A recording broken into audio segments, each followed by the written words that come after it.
एक समय की बात है। एक गरीब विधवा औरत अपने बेटे के साथ रहती थी। उसका बेटा रोहन काम नहीं करता था क्योंकि वो बहुत आलसी था। इसी वजह से उनके पास पैसे नहीं थे। रोहन, खाने को कुछ है? मुझे भूख लगी है। दिन गुजरते गए, वो लोग और गरीब हो गए। एक वक्त आया जब उन्हें अपनी गाय गौरी बेचनी पड़ी क्योंकि वो उसे खिला नहीं पा रहे थे। रोहन की माँ ने उसे कहा कि गाय को बाजार ले जाकर सबसे अच्छे दाम में बेचना, शायद फिर वो खाने के लिए कुछ खरीद पाते। बाजार जाते समय रोहन को एक अजीब दिखने वाला बूढ़ा मिला। उस बूढ़े आदमी ने गाय की तरफ देखा और रोहन से कहा, हेलो मेरे बच्चे, अगर तुम मुझे तुम्हारी गाय दोगे तो मैं इसके बदले में तुम्हें काफी कीमती चीज दूंगा। रोहन ये सुनकर काफी खुश हुआ। बूढ़े आदमी ने 5 बीन्स अपनी जेब से निकाले। ये जादुई बीन्स है। रोहन को उस पर पहले तो विश्वास नहीं हुआ, पर वो बूढ़ा इंसान बोला, सुनो मेरे बच्चे, तुम एक अच्छे और तेज लड़के हो। ये जादुई बीन्स ले लो, तुम्हें अफसोस नहीं होगा, मुझ पर यकीन करो। रोहन ने उस पर विश्वास किया और उन जादुई बीन्स के बदले अपनी गाय गौरी उसे दे दी। अपने काम से खुश होकर रोहन घर की तरफ दौड़ा।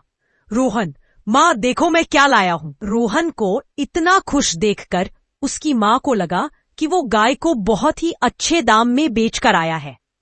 जब रोहन ने अपनी माँ को जादुई बीन्स दिखाए तो वो नाराज हो गई। उसने उन जादुई बीन्स को गार्डन में फेंक दिया और रोहन से कहा कि वो अपने कमरे में जाए। तुम अपने कमरे में ही रहोगे जब तक मैं तुम्हें बाहर आने को नहीं कहती। आज तुम्हें कोई खाना नहीं मिलेगा। सुबह रोहन ने अपनी खिड़की से बाहर झांका तो वो हैरान हो गया। उसके कमरे की खिड़की से उसने देखा कि एक पौधा बहुत तेजी से बढ़ रहा है। ये ना तो कोई साधारण पेड़ था, ना कोई फूल। ये जादुई बीन का पेड़ था। रोहन ने उस विशाल बीन के पेड़ पर छलांग लगाई और उसके टेढ़े मेढ़े पत्तों पर सीढ़ियों की तरह चढ़ने लगा। कुछ देर चढ़ने के बाद उसने अपने आप को एक अजीब जगह पाया। वहां सब कुछ बड़ा था। उसने एक फूलों से भरा रास्ता देखा जिसके किनारे पर एक बड़ा सा घर था। रोहन घर की तरफ पहुंचा और उसने दरवाजा खटखटाया। एक विशाल औरत ने अंदर से जवाब दिया, रोहन, मैं आपसे पूछने वाला था कि आपके पास कुछ खाने को होगा। औरत बोली, मेरे पति के आने से पहले जाना होगा यहाँ से। मेरे पति को छोटे बच्चे बहुत पसंद है, वो उन्हें खा जाते हैं। रोहन बहुत डरा हुआ था पर उतना ही भूखा भी था। जैसे ही वो कुछ खाने के लिए टेबल पर बैठा, उसने सुना कि कोई गहरी आवाज में बाहर बात कर रहा था। दैत्य, मुझे बच्चे की खुशबू आ रही है। कच्चा या पक्का कुछ भी चलेगा, मैं उनको ढूंढ के ही रहूंगा। उस औरत ने रोहन से कहा, अभी के अभी ओवन में जाकर छुप जाओ बच्चे। रोहन ओवन में जाकर छुप गया। वो भयानक दैत्य किचन में जाकर सूंघने लगा। दैत्य, मुझे बच्चे की खुशबू आ रही है। पत्नी बोली, अरे क्या कह रहे हो जी, शायद आपको उस मीट की खुशबू आ रही है जो मैंने अभी बिल्ली को खिलाया था। खाना हो जाने पर वो भयानक दैत्य अपने सोने के सिक्के गिनने लगा। कुछ देर बाद वो गिनते गिनते थक गया और सो गया। रोहन ओवन से बाहर आया और उसने सोने के बैग को उठा लिया। उसने बैग को बीन के पेड़ के नीचे फेंका और खुद पेड़ से नीचे उतरने लगा। रोहन की माँ ने सोने को देखा तो वो बहुत खुश हुई। उस दिन के बाद वो कभी गरीब नहीं रहे। लेकिन कुछ महीनों बाद जो भी सोना उनके पास था वो खत्म हो गया। जब और कोई रास्ता नहीं था, रोहन फिर से बीन के पेड़ पर चढ़कर उस भयानक दैत्य के घर पहुंचा। दैत्य की पत्नी ने कहा, पिछली बार जब तुम यहाँ आए थे तब हमारा एक सोने का बैग चोरी हो गया था, पर फिर भी उसने रोहन को प्यार से अंदर बुलाया। थोड़ी देर में भयानक दैत्य घर पहुंचा। दैत्य, मुझे बच्चे की खुशबू आ रही है।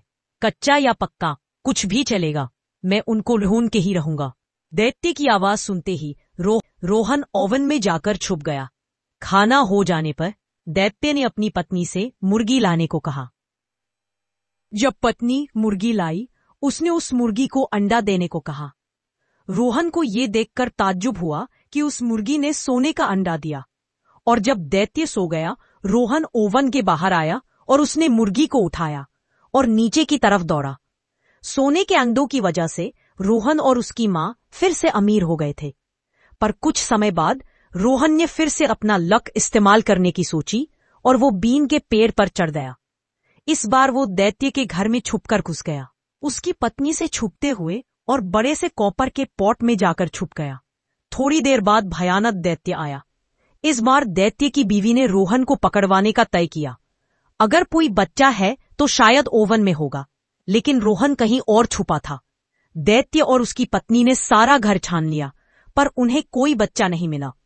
खाने के बाद दैत्य ने सोने की वीणा टेबल पर रखी और उसे बजाने का आदेश दिया। वीणा बजने लगी और दैत्य सो गया। इस बार रोहन को ये वीणा किसी भी कीमत पर हासिल करनी थी। वो दैत्य के घुटनों पर चढ़ता हुआ टेबल पर पहुंचा, लेकिन कुछ ऐसा हुआ जो वो सोच भी नहीं सकता था। वीणा चिल्लाई, मालिक मालिक। रोहन ने वीणा को अपनी पीठ पर लेकर टेबल से छलांग लगाई। दैत्य उठ गया और रोहन के पीछे दौड़ा। बीन के पेड़ से तेजी से उतरने लगा और दैत्य उसके पीछे। जब वो घर पहुंचा, रोहन ने अपनी मां को बुलाया, मां जल्दी आओ, आरी भी साथ लाना। उन्होंने बीन के पेड़ को काटना शुरू किया। आखिर उन्होंने बीन के पेड़ को काट दिया और भयानक दैत्य जोर से नीचे जमीन पर गिर गया। वो दोनों दैत्य से सुरक्षित थे।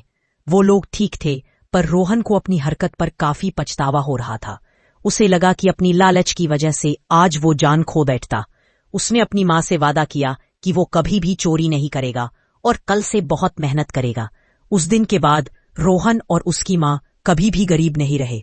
हाँ, उनके पास सोने के अंडे देने वाली मुर्गी तो थी ही मदद के लिए, पर रोहन ने भी काम करना नहीं छोड़ा।